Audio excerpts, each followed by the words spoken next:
یہ جو انٹرٹینمنٹ کا جو ایک کانسیپٹ ہے ہمارے ہاں کہ اسلام نہ تو سپورٹس کی اجازت دیتا ہے نہ انٹرٹینمنٹ کی اجازت دیتا ہے، اتنا خوش کیوں بنا دیا مذہب کو؟ اچھا ٹاپک ہے اور اچھا سوال کیا آپ نے۔ پہلی بات یہ ہے کہ ایسا نہیں ہے، انٹرٹینمنٹ تو ہے ہی اسلام میں، کسی اور مذہب میں انٹرٹینمنٹ ہے ہی نہیں۔ ہاں بالکل، نہ یہودیت میں ہے، نہ عیسائیت میں ہے، نہ ہندو مت میں ہے، کسی دوسرے مذہب میں تو انٹرٹینمنٹ ہے ہی نہیں۔ اور اس لیے آپ اٹھا کے دیکھ لیں اب عیسائیت میں کیا ہے، دیکھو ایک نکاح شادی یہ انٹرٹینمنٹ کا بہترین ذریعہ ہے۔ تو یہ عیسائیت کے اندر تو آپ پادری بننا چاہتے نکاح ہی نہیں کر سکتے، آپ جو بشپ بننا چاہتے نکاح ہی نہیں کر سکتے، آپ عورت جو اگر ڈیووٹی ٹو گاڈ بننا چاہتی ہو بغیر نکاح کے چرچ کے اندر رہتی ہے۔ تو انٹرٹینمنٹ کا مین جو سورس ہے اسی پر آپ نے قدغن لگا دی، یہ کیا انٹرٹینمنٹ ہوا؟ اور یہ ہندو مت کو آپ اٹھا کے دیکھیں، ایک لگوٹے کے علاوہ پنڈت کو کچھ پہننے کی اجازت ہی نہیں ہے، وہ لگوٹا باندھ کے زندگی گزارتا ہے، اس کو پوشاکیں لباس شاہی جبے پہننے کی اجازت ہی نہیں ہے۔ یہودیت کو دیکھ لیں، وہ مخصوص قسم کا ایک لباس ہے وہی پہنتا ہے، اس کے علاوہ پہننے کی اجازت ہی نہیں ہے۔ اور بڑی بڑی ایسی لٹیں رکھ لیتا ہے کہ جناب وہ شادی اگر عورت کرے تو اس کو ٹنڈ کر دیتے ہیں، وہ عورت جو ٹنڈ کر دیتی ہے ساری زندگی وگ لگاتی ہے۔ یہ کیا انٹرٹینمنٹ ہے؟ انٹرٹینمنٹ حقیقت میں ہے ہی اسلام میں، لہذا کھانے پینے کی ہو، پہننے اوڑھنے کی ہو، اور اسی کھیلنے کودنے کی ہو، یہ حقیقت انٹرٹینمنٹ تو اللہ نے اسلام میں رکھی ہے۔ اور اسلام ایک جدت کا مذہب ہے، اسلام دقیہ انوس نہیں ہے، لہذا اسلام میں ہر مذہب کی ہر شعبے کے حوالے سے انٹرٹینمنٹ موجود ہے، لہذا کھانے پینے کے حوالے سے۔ اب جو مذہبی پیشوا سب سے زیادہ پابندیاں تو اس پہ ہونی چاہیے، لیکن مذہبی پیشوا کی پوشاکیں وہ اپنی من مرضی سے حدود میں رہ کے اعلیٰ سے اعلیٰ پوشاک پہن سکتا ہے، دسترخوان سے اعلیٰ سجا سکتا ہے، عوام کو تو چھوٹ ہی چھوٹ ہے، لیکن یہ کہ میں مذہبی پیشوا جو ڈیووٹی ٹو گاڈ ہیں ان کے لیے کتنے انٹرٹینمنٹ ہے۔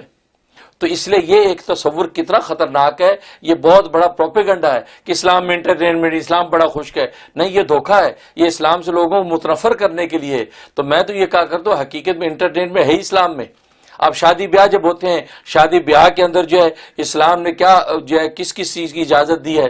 اگر عورتوں کے اندر اگر گانا گانا چاہے عورتوں میں گائیں، عورتوں میں ناچنا چاہے عورتوں میں ناچیں، وہاں گانا گانے کی اجازت۔ یہ میں معافی چاہوں گا انٹرپشن کی، یہ یعنی اگر عورتیں ودن عورتوں کے اندر ناچ گانا کرنا چاہیں تو اس کی اجازت ہے؟ ہاں اچھا، ہاں سرور کی اجازت ہے۔ یہی میں کہہ رہا ہوں کہ یہ بہت بڑا خطر، اصل میں وہی بات آ گئی نا، ان اللہ لا یحب المعتدین، حدود سے تجاوز اللہ کو پسند نہیں۔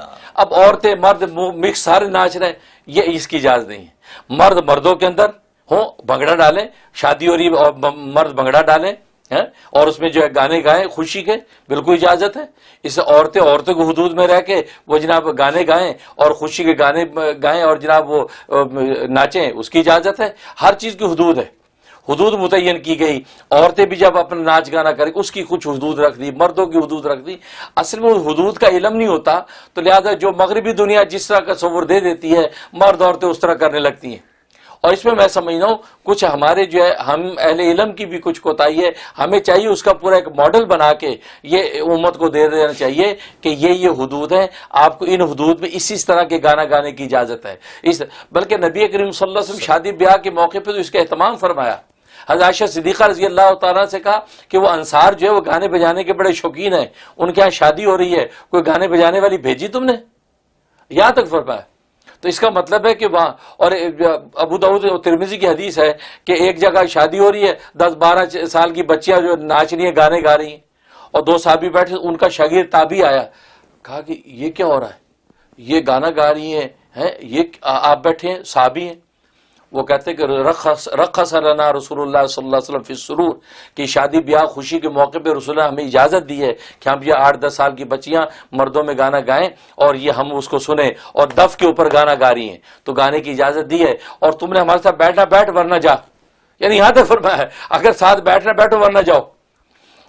تو مردوں کے اندر 10-12 سال کی بچیاں مردوں میں بھی اگر گانا گائیں خوشی کے موقع پہ اس کی بھی اجازت ہے، لیکن بات ہوتا یہ حدود سے تجاوز، اب بڑی عورتیں سج بن کے آ کے اور وہ گا رہی ہیں سامنے، اور یا آپ نے جو ہے وہ ہائر کر لی ہیں جناب وہ، اور وہ جناب آپ کے سامنے ناچ رہی گانے بجا، یہ حدود سے تجاوز ہے۔ اصل میں یہیں سے کام خراب ہوتا ہے۔ پھر علماء کرام یہ کہتے ہیں یار پورا ہی دروازہ ٹھک، کہتے ہیں مکو بند کرو، سارا حرام اس لیے کرتے ہیں۔ وہ خذو بالموت حتی یرضی بالامہ، وہ ایک مقولہ ہے کہ موت سے ڈراؤ بخار پہ راضی ہو جائے گا۔ تو پھر علماء کرام یہ کرتے ہیں، اصل میں معاشرہ بے ہنگم جب ہو جاتا ہے، بے روی کے شکار ہوتا ہے، پھر ان کو سختی سد ذریعہ کو بھی بند کیا جاتا ہے، ورنہ اس کی گنجائش ہے انٹرٹینمنٹ کی۔ کھیل کود، کھیلنے کودنے کی اجازت ہے، اور کھیلنے کودنے کے حوالے سے عورتوں کے لیے سطر کا یہ حکم ہے کہ ایسا کھیل ہو کہ سطر ہو، عورتیں عورتوں کے ساتھ کھیلتی ہیں کھیلیں، عورتیں فٹ بال کھیلتی کھیلیں لیکن سطر کا لحاظ ہو۔